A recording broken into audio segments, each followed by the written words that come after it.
Sir, ಈಗ smuggling ಕೇಸಲ್ಲಿ BJP ನಾಯಕರು ಇದ್ದಾರೆ ಅಂತ ಎಸ್ ಟಿ ಸೋಮಶೇಖರ್ ನಿಮ್ಮದೇ ಪಕ್ಷದ ಶಾಸಕರು ಹೇಳಿದ್ದಾರೆ. Who is S T Somashekar?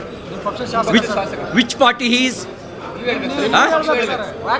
ಅವ್ರು ಕೇಳ್ರಿ, ನೀ ಯಾವ ಪಾರ್ಟಿಲಿ ಇದೆಯಾ ಅಂತ. ಅಲ್ಲ, ನೀವು ಯಾಕೆ ಇಟ್ಕೊಂಡಿದ್ದೀರಾ ಅಂತ. ಇನ್ನ ತಾಂತ್ರಿಕವಾಗಿ ಬಿ ಜೆ ಪಿ ಇರ್ಬೋದು, ಸಂಬಂಧ ಭಾವನಾತ್ಮಕ ಸಂಬಂಧ ಇಲ್ಲದೆ ಇರೋನು ಏನು ಇದ್ರು ಒಂದೇ ಇಲ್ಲದೆ ಇದ್ರು ಒಂದೇ. ಇಂಥ ರಾಜಕಾರಣಕ್ಕೆ ಏನು ಹೇಳ್ತಾರೆ ಅನ್ನೋದನ್ನ ಡಿಕ್ಷನರಿನಲ್ಲಿ ಹಲವಾರು ಅರ್ಥಗಳಿದಾವೆ. ಅಶಿಸ್ತು ಅಂತ ಒಬ್ರಿಗೆ ನೋಟಿಸ್ ಹೋಗುತ್ತೆ, ಮತ್ತೊಬ್ರಿಗೆ ಹೋಗಲ್ಲ. ಯಾವ ನ್ಯಾಯ ಸರ್? ನೋಡಿ, ಎಲ್ಲದಕ್ಕೂ ಒಂದು ಕೊನೆ ಇರುತ್ತೆ. ಇದಕ್ಕೂ ಕೊನೆ ಇದೆ, ಇದಕ್ಕೂ ಕೊನೆ ಇದೆ.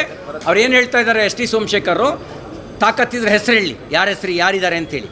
ಒಂದು ಸಾರ್ವಜನಿಕ ಚರ್ಚೆಯಲ್ಲಿರೋದು ಬಿ ಜೆ ಪಿ ನಾಯಕರ ಬಗ್ಗೆ ಅಲ್ಲ, ಸಾರ್ವಜನಿಕ ಚರ್ಚೆ ಇರೋದು ಈ ಸರ್ಕಾರದ ಪ್ರಭಾವಿ ಸಚಿವರು ಇದ್ದಾರೆ ಅಂತ ಸಾರ್ವಜನಿಕ ಚರ್ಚೆ ಇರೋದು. ಪ್ರೋಟೋಕಾಲ್ನ ಬಿ ಜೆ ಪಿ ನಾಯಕರು ಹೇಳಿ ಕೊಡ್ಸೋಕ್ಕಾಗತ್ತೇನ್ರಿ? ಈಗ ಯಾವ ಪಾರ್ಟಿ ಇದೆ ಈಗ ಅಧಿಕಾರದಲ್ಲಿ ಯಾವ ಪಾರ್ಟಿ ಇದೆ? ನಾವು ಹೇಳಿ ಕೊಡ್ಸೋಕ್ಕಾಗತ್ತಾ?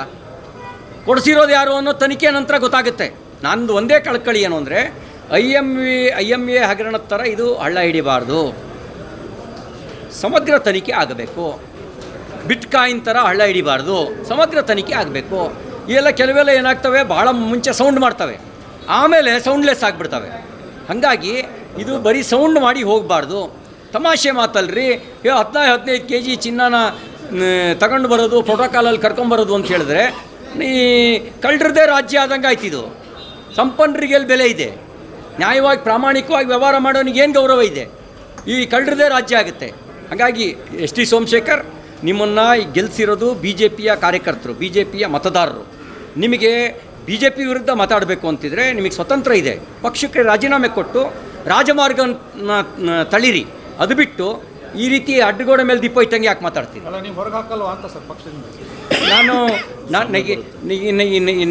ನನ್ನದೇ ನಿರ್ಣಯ ಆಗೋದಾಗಿದ್ರೆ ಬೇರೆ ಕತೆ ಆಗ್ತಿತ್ತು. ಗ್ಯಾರಂಟಿ ನ್ಯೂಸ್, ಸುದ್ದಿ ಖಚಿತ, ನ್ಯಾಯ ನಿಶ್ಚಿತ.